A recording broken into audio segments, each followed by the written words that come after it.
Donc, je suis ravie d'être présente parmi vous pour cette 5e journée d'échange. Et donc, nous avions souhaité, oui, d'aborder le sujet des médicaments génériques et biosimilaires sur la thématique de « Faut-il en avoir peur ?» Alors, pourquoi nous y avions pensé? Parce qu'il y a eu une dernière campagne de sensibilisation faite par la Sécurité sociale pour devenir générique, ça se mérite. Il y avait également des données économiques dernièrement qui montraient une certaine stagnation de la consommation des génériques, prouvant peut-être une certaine défiance de la part des patients, mais pas uniquement, même certains médecins aussi avaient également une certaine réticence à les prescrire. Le battage médiatique, bien évidemment, que nous avons suivi avec le lévothyrox, qui montre l'importance des excipients, je le montrerai plus tard, qui prennent une part importante dans la conception des génériques. Et pour notre part, l'arrivée donc en cancérologie d'un nouveau biosimilaire que nous avons référencé dernièrement, le rituximab, qui est commercialisé maintenant sous forme d'un biosimilaire. Alors, les médicaments génériques répondent à une définition précise. Ils sont issus donc, par synthèse chimique et sont la copie, entre guillemets, d'un médicament d'origine qui a déjà été autorisé, qui a son autorisation de mise sur le marché, qu'on appelle le Princeps, et dont le brevet est tombé dans le domaine public et donc autorise le fait de reproduire des médicaments génériques, c'est-à-dire identiques, de même composition en qualité, c'est-à-dire la même molécule, quantitative, c'est-à-dire le même dosage, et la même forme pharmaceutique que le médicament d'origine. On en attend bien évidemment la même efficacité clinique, ça c'est extrêmement important, et on s'en assurera par une même biodisponibilité, c'est-à-dire la concentration obtenue au sein même de l'organisme pour avoir les résultats cliniques désirés. Alors pour mémoire, le développement d'un Princeps, ça prend de plusieurs années. Vous avez une dizaine d'années de phase d'expérimentation, le temps d'un dépôt donc, de demande d'autorisation de mise sur le marché, qui comprennent des phases exploratoires, donc de recherche de la molécule active, des tests précliniques, on va dire un peu chez l'animal, in vitro, in vivo, et après le développement de longs essais cliniques qui vont établir bien évidemment l'efficacité du produit, mais ensuite sa tolérance et évaluer bien évidemment en bout de course s'il y a un bénéfice, enfin la balance bénéfice-risque pour la mise sur le marché de la molécule. S'ensuit la phase de commercialisation donc, de ce médicament. Et donc pendant cette phase de commercialisation, il y a tout un système de surveillance du médicament par la pharmacovigilance qui va nous permettre donc d'avoir le recueil des effets indésirables que l'on connaît déjà, mais le fait d'en recueillir plus va augmenter ou pas la fréquence de survenue de ces effets, mais également des effets indésirables non connus. Donc tout ça dans le but d'assurer la sécurité du médicament. Et à échéance donc du brevet de cette molécule Princeps, on va pouvoir avoir des demandes d'AMM de générique. Donc on voit bien que lorsque on fait cette demande, nous avons un recul de plus de 10 ans de commercialisation et donc on est assuré de la sécurité d'emploi de la molécule du principe actif. Parce qu'un médicament qui, en cours de développement, de phase de commercialisation, aurait eu un souci avec une augmentation d'effets indésirables, n'aurait pas été autorisé à être génériqué. Donc, le médicament générique, donc, on a vu, il est composé donc, du principe actif dont on attend l'effet biologique, et également des excipients. Donc, le principe actif, lui, est totalement identique, qualitativement, parce que ça c'est une synthèse chimique reproductible et donc elle est refaite par les laboratoires, et quantitativement, c'est-à-dire qu'on retrouvera exactement le même dosage. Pour la forme pharmaceutique, elle est identique, mais dans forme pharmaceutique, il y a juste ce petit, enfin, pas bémol, c'est pas la bonne expression, mais forme pharmaceutique identique, on entend gélules et comprimés sont la même forme pharmaceutique. Donc en effet, ça peut perturber les patients de passer d'une molécule Princeps sous forme d'une gélule à un comprimé bleu. Voilà, ça peut être troublant et c'est pour ça que la substitution devra s'accompagner de conseils. Les excipients, eux, n'ont pas d'effet pharmacologique attendu, mais par contre, ils vont participer au passage dans la circulation, au passage systémique du principe actif, à stabiliser également la forme pharmaceutique mais aussi ils agissent sur l'aspect, la couleur, donc avec des colorants, et également le goût, goût banane, goût fraise de certains médicaments qu'on peut retrouver. Donc, par contre, ils peuvent être différents. C'est une tolérance dans le dépôt du dossier, donc, ou totalement identiques, ce n'est pas une obligation. Alors, ça peut présenter deux avantages. Le fait qu'ils soient différents de la molécule d'origine, c'est qu'ils peuvent ne pas contenir des excipients, ce qu'on appelle à effet notoire, c'est-à-dire des excipients qui peuvent donner des troubles digestifs ou allergisants. Ces excipients sont toujours notés sur les boîtes de conditionnement commercial. Donc, s'ils en contiennent, comme la molécule Princeps, ça sera indiqué et donc le patient sera informé par son pharmacien d'officine, ou ne pas en contenir, ce qui peut être appréciable pour les patients qui seraient prédisposés à avoir des effets néfastes suite à la prise de ces médicaments.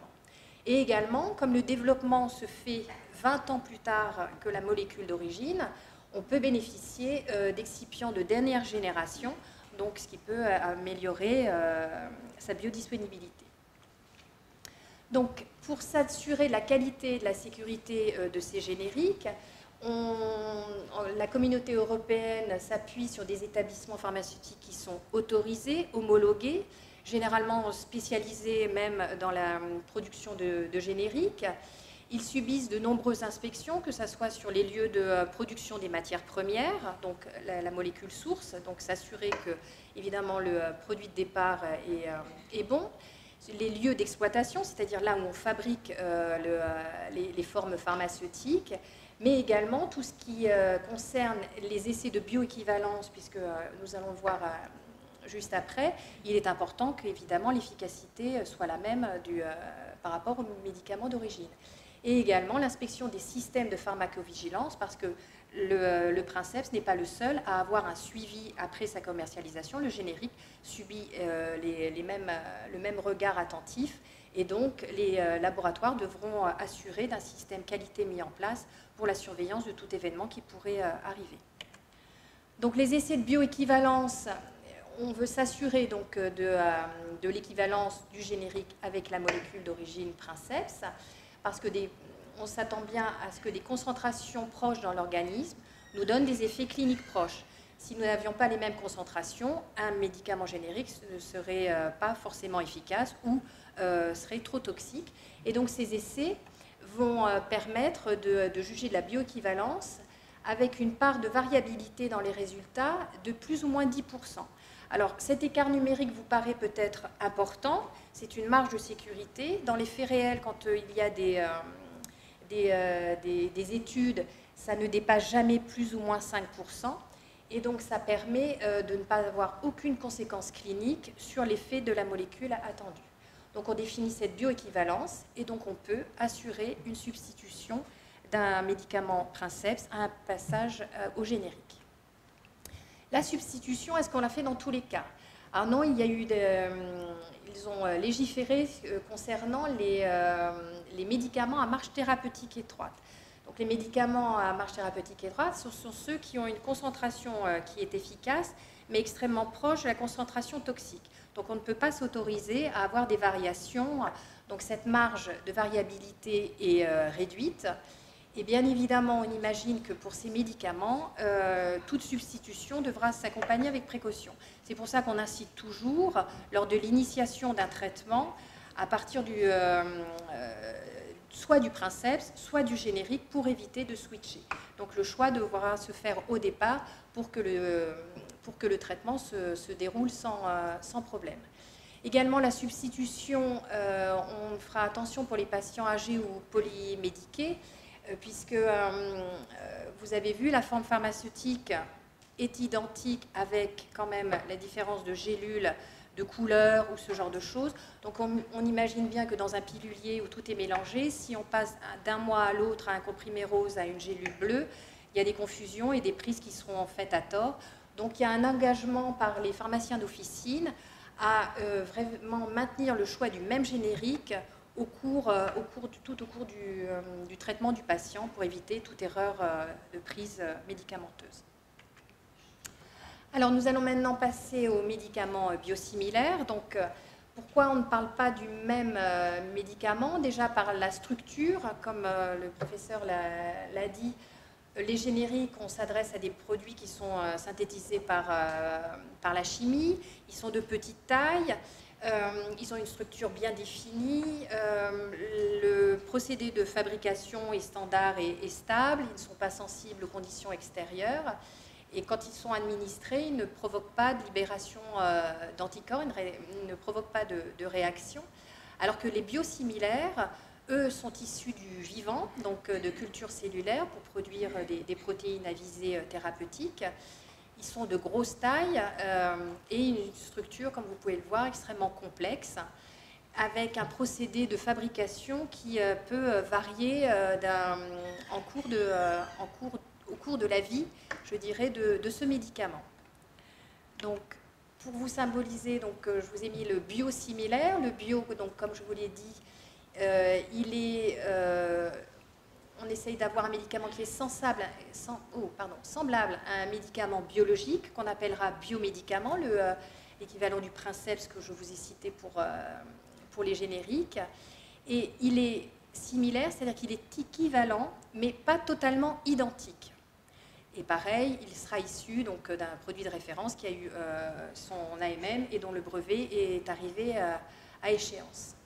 Donc, ces biosimilaires ont quand même une définition qui a été notée dans le Code de la santé publique pour bien différencier ces biosimilaires des génériques. On ne peut pas parler de générique parce que justement, il y a cette notion de variabilité de la matière première elle-même, c'est-à-dire qu'elle-même n'est pas identique au cours de ce développement, on va le voir pourquoi, et également des procédés de fabrication. Donc c'est pour ça qu'on a vraiment mis à part cette catégorie de médicaments. Donc les biomédicaments existants sur le marché, ce sont des grosses molécules, on a vu avec des gros hauts poids moléculaires, majoritairement ce sont des protéines, et on le retrouve dans différents domaines d'utilisation, donc en diabétologie, pour l'anémie avec les EPO. On retrouve aussi les facteurs de croissance hématopoïétique pour stimuler les lignées cellulaires blanches, les facteurs de coagulation pour le traitement des hémophilies, les anticorps monoclonaux que nous utilisons beaucoup en cancérologie, mais également en rhumatologie et autres. Et nous avons aussi les anticoagulants, donc les héparines à bas poids moléculaire. Pour la fabrication de ces médicaments, cela requiert vraiment une production de haute technologie, puisque là, nous voyons que nous partons de cellules que l'on va modifier génétiquement pour pouvoir produire la molécule attendue à effet thérapeutique, et va s'en suivre des étapes de multiplication de ces cellules par passage de bioréacteurs qui sont de plus en plus gros pour avoir des énormes cultures cellulaires. Vous voyez, la production d'un lot prend presque jusqu'à 3 mois. Et donc ensuite, pour isoler les protéines désirées, on va utiliser des méthodes de centrifugation, ensuite des étapes de purification sur des filtres de haute technologie. Donc vraiment, la production d'un biosimilaire ne s'improvise pas et demande des structures extrêmement coûteuses. Donc vous imaginez bien que ça fait appel à des établissements qui seront extrêmement bien équipés. Là, quelques images récupérées auprès du laboratoire Merck, où on parle de l'inoculum de départ pour les cultures cellulaires. Vous voyez les bioréacteurs en image, et après la chromatographie, la purification pour arriver en fait au produit aseptique qui sera commercialisé. Donc, on voit bien que le procédé de production fait le produit, parce que ce passage de différents bains de bioréacteur en bioréacteur peut être modifié petit à petit. Donc, la protéine visée elle-même sera la même, puisqu'on a, on a génétiquement modifié certaines cellules, mais tout ce qui va se passer dans cette chaîne de production va donner ce qu'on appelle des attributs complémentaires, c'est-à-dire qu'il va y avoir des petits phénomènes de modification de la protéine, et on va arriver à la production de variants. Et ces variants, cela va créer une micro-hétérogénéité entre les lots. Donc on imagine bien qu'il soit biosimilaire ou le médicament d'origine, il y aura des variations, c'est-à-dire que la molécule d'origine ne sera pas la même en fonction des différents lots. Donc ils sont tous biosimilaires du biosimilaire, puisqu'il y a une variation. Comme pour les génériques, bien évidemment, cette variation il y a des bornes qu'il ne faudra pas dépasser. Et donc, il y a toute une batterie de tests qui sera réalisée au cours de la production de ces biosimilaires. Donc, la qualité et la sécurité du biosimilaire est assurée, donc, comme pour les génériques, sur la caractérisation physico-chimique du produit, les études de biodisponibilité, savoir si évidemment le passage dans l'organisme est conforme aux médicaments d'origine.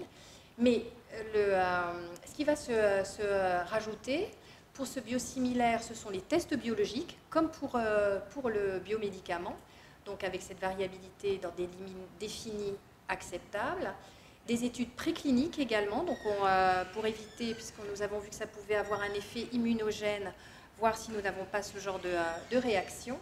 Et enfin, ce que les génériques n'ont pas, c'est des études cliniques comparatives de non-infériorité. Donc on compare avec le médicament d'origine pour s'assurer d'avoir la même efficacité pour que le biosimilaire puisse obtenir son AMM. Donc l'ensemble du développement d'un biosimilaire prend presque 5 ans. Donc cela ne s'improvise pas. Donc à l'heure actuelle, la substitution elle est limitée puisque pour le moment elle est possible pour le médecin. Il peut choisir à disposition les biosimilaires et les prescrire. Pour le pharmacien, le décret est en attente. Donc pour le moment, nous suivons à la lettre la prescription du médecin. Et l'information pour le patient, elle se fait au même titre que pour tout biomédicament, c'est-à-dire ni plus ni moins. Cela permet d'avoir une information et c'est la base de la confiance avec le médecin. Et on assure la traçabilité, donc la prescription de ce biosimilaire.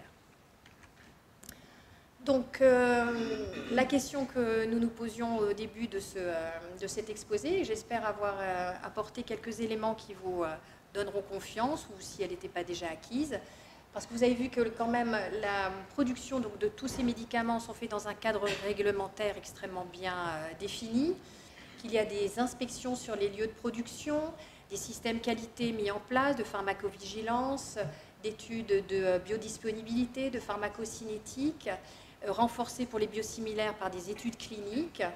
Et donc, bien évidemment, avec pour les patients, la sécurité de la relation, c'est-à-dire la communication avec le médecin et le pharmacien. Donc, je me suis permise de répondre en mon nom à cette question. Non, il ne faut pas avoir peur de l'utilisation des génériques et des biosimilaires. Voilà.